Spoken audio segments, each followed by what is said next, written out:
Well, I'm up early and out and about here on a job that we're finishing off today, and then I go on to another job this afternoon. We've got 10 ton of topsoil to shift.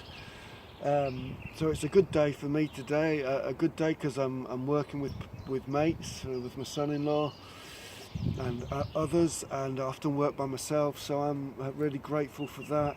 I'm really grateful for work because work holds me in. I think I would be in trouble if I lived on easy street.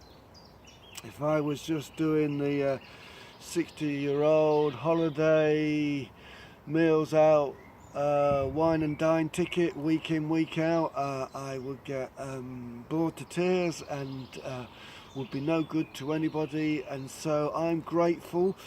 If I've not always been grateful, I am grateful for the challenges of these last years, because sometimes adversity holds us in a way that Easy Street is just unable to do so. And so I'm grateful for the challenge of bringing up my girls in their teenage years, because they also hold me in. They keep me grounded, they keep me real, they keep me earthed. And more than anything else, that's what I want to know more and more what that really means. So if you're just connecting with these vlogs, this is the second vlog I'm doing, seeking to do on what it means to live authentically, and nothing like a good pile of logs and physical work to add that level of reality to the day, and to the wonder of being outside in creation, and the context it brings. Because I am convinced that in losing touch with the land, we have lost an incredible framework within which we can be held in to a place of reality, and keep saying this word, authenticity. I came across a land theologian called Alistair McIntosh. You need to Google him on YouTube if you've not heard of him, and he brought some incredible insights to me onto the phenomenon that is President Trump, and how he has his family roots in the Hebrides, and how the clearances and the land clearances in his family line may have had a profound impact upon his psyche and the way he works, the way he's worked in business, the way he works as a president. Um, um, and so there is much that we don't understand about the land and the seasons, and the physicality of being sown into the land, that holds us in a way perhaps a few other things do. I have some friends living on mainland Europe who are living intentionally as kingdom people, followers of Jesus, and they're refusing to live as expats. Not that they would ever want to, but at great cost to themselves financially. They are committed to and have committed their affairs to the tax system of the country that they're a part of, which in one sense makes no sense, because it leaves them out of pocket to the tune of several £1,000s a year.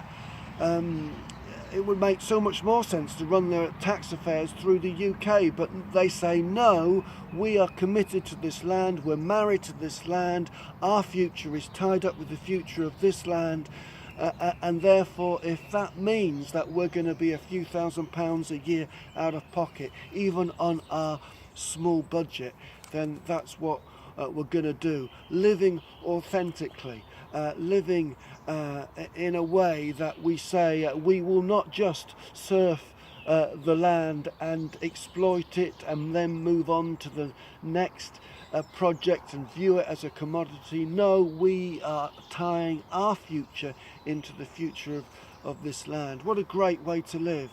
If you want to see a mirroring in your life with that of the life of the land, a nation, region, city that you're a part, then this is how you do it. You marry the land, you commit in a way that your future, our future, my future is tied up with the future of the land. See, to be authentic, I'm convinced that the land has a critical role to play, as indeed do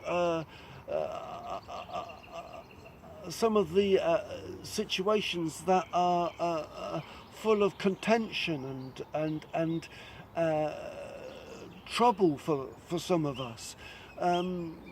Isn't it true that in the darkest place and in the areas of our lives that we feel the most contending, there can be such jewels to be found, such treasures to be found in the darkness? You see, land and contention and mates and marriage and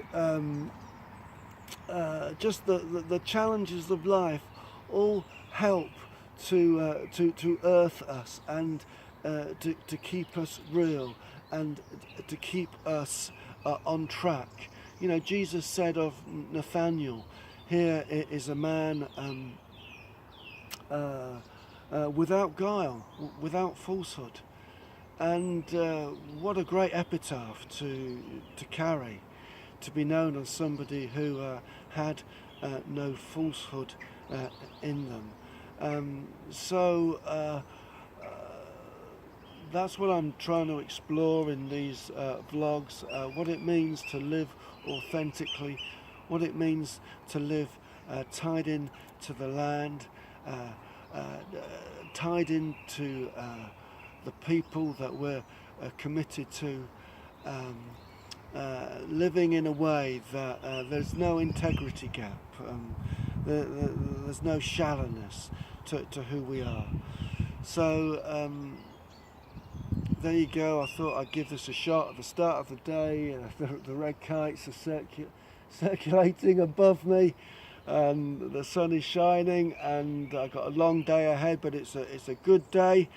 I'd much rather be out here having to graft and having to earn my next month's wage than sitting on my butt wondering, looking through the holiday brochures, wondering where am I next going to go. I wouldn't wish what we've had these last few years on any of you, and some of the issues I know some of you are contending with. I wouldn't wish on myself. I know these issues are real. I know they cost us deeply. And yet there's treasures to be found. There's a depth that can come through. There's a stronger place of intercession that we can find than if we just skim across the surface of life, as it were, jumping from one stepping stone to another, never really getting our feet wet, or never really sowing ourselves in an authentic way into the land of which we're a part. So thank you for connecting. I hope this spurs you on today, and I'm going to go and find myself a cup of coffee.